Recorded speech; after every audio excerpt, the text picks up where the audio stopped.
Hello, friends. This is Dave Hurwitz, executive editor at ClassicsToday.com, here with Miniature Masterpieces Volume 9. And the composer we're featuring now is one that probably got more votes than any other, and it shocked me. Well, it didn't. We'll talk about why it didn't in a moment.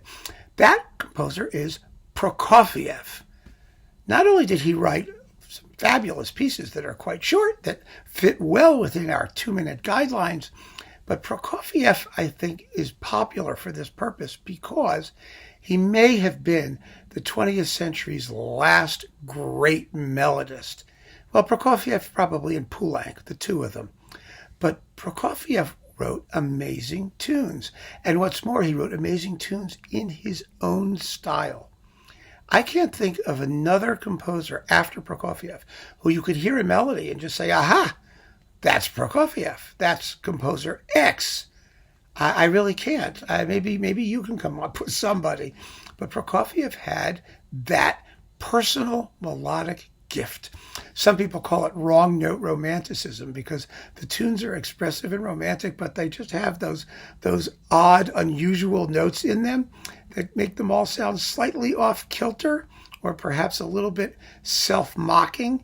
Prokofiev did that. He did that so well. And in fact, the two examples that I'm going to play you, and this is a double header, we get to hear two, actually do exactly that. Now, the first, which I think got more mentions than any other piece I could think of, is the third movement, the Gavotte from the classical symphony. This is also used as the Gavotte, as the guests going home in the big banquet scene in Prokofiev's ballet Romeo and Juliet. He was able to reuse it for that purpose. But this is its original appearance in the classical symphony.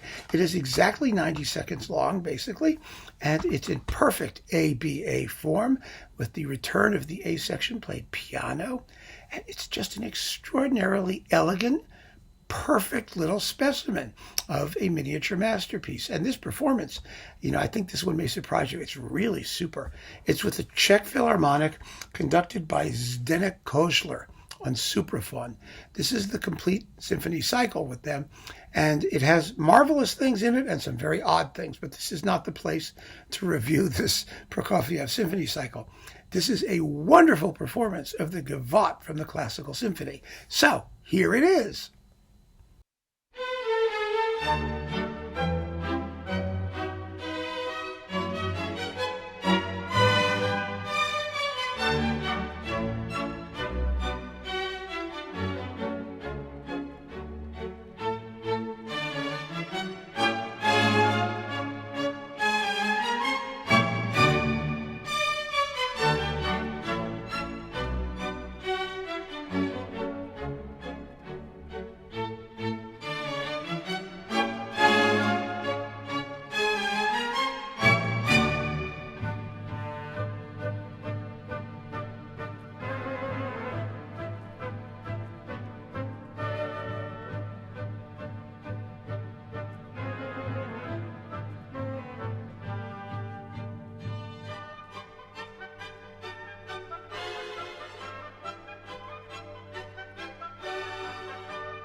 Delightful, absolutely delightful. A perfect little gem of a piece. And I thank all of you for mentioning it. I just still think it's fascinating that so many of you immediately fastened on this particular movement from this work. It really, really says something about the power of melody and Prokofiev's gifts as far as that goes, that so many of you immediately grabbed this particular piece and suggested that we hear it. The other one also got a couple of good notices. It's the March from The Love for Three Oranges, which everybody knows, for the same reason that everybody knows the Gavotte from the Classical Symphony, because the tune is amazing. Absolutely unforgettable. But this little piece is actually interesting in another way.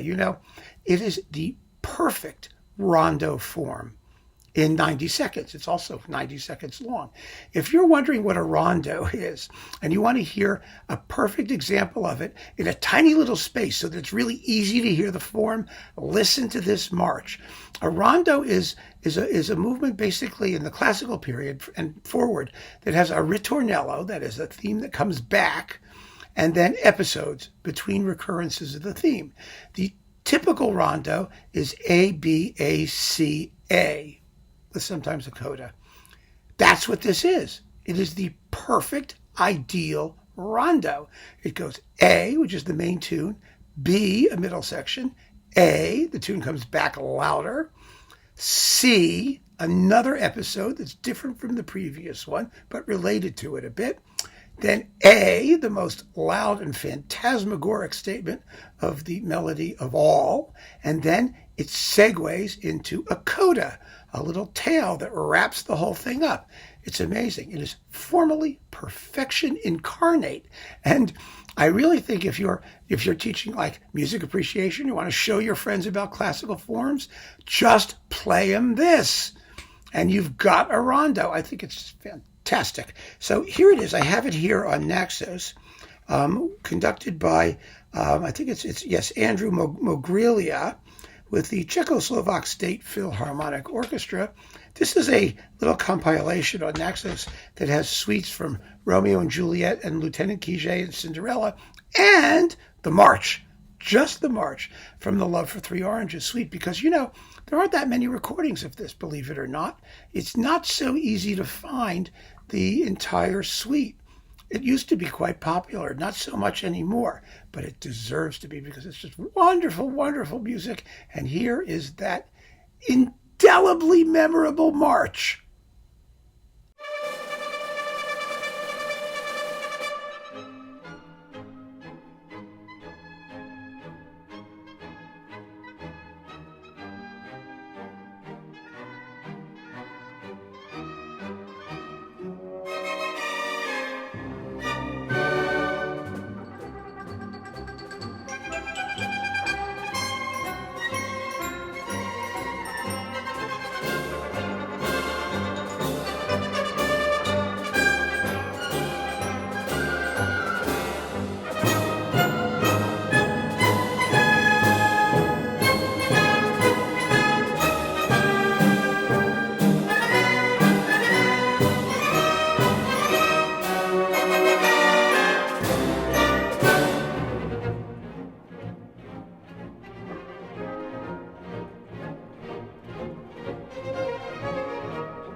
There you go. The rondo. That's how it's done, folks.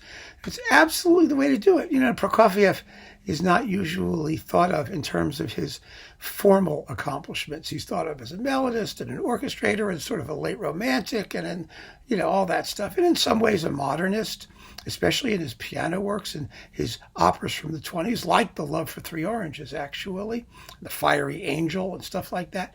But here he shows himself an absolute master of a classical form in which he pours his own special brand of unforgettable melody. Boy, he just had it. And it's a gift. It's a gift. You can't invent it. There's no way around it. It's just a gift. And either you have it or you don't. And he had it.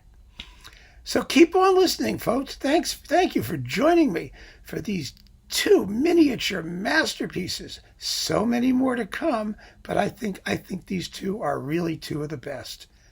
Take care.